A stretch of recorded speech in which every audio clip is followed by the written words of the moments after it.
daughters. I grew up here in Utah.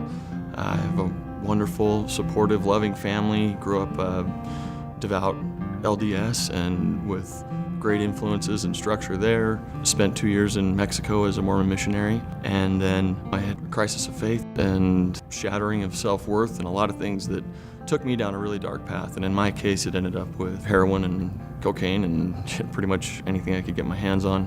While I was in jail, actually, I met Dave Donaldson. He was teaching an institute class there, and he taught me a huge lesson just about genuine, real Christ-like love. I have LDS clergy credentials at the Utah County Jail as well as the Utah State Prison. And I remember him coming up to me one time in one of our classes afterwards saying, I'm a writer, and I'd like you to read something I've written sometime. I'm like, yeah, I'd be totally interested in that. I got an email from Dan the next summer, and he titled this piece he wrote to me, From Mormon Missionary to Junkie Felon.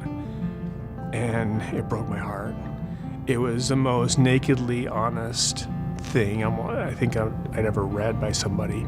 I'd been writing therapeutically since I was on my mission and had written for newspapers and magazines, and so I just started to write, just randomly kind of put my story together, sent it to Dave. He was the first person to ever read it, and he said, you need to put this out there.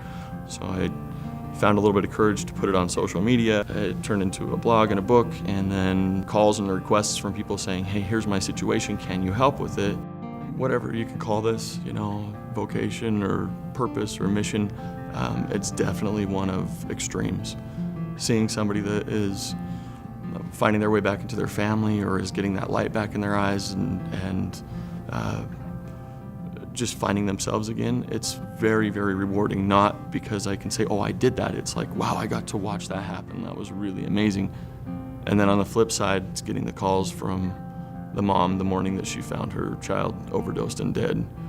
And you can wake up and drink your coffee or do your meditation or your push-ups or whatever else and be really geared up for the day, and then the first call that you get is a mom screaming saying, my baby's gone, like my child is gone. Those ones hit really hard.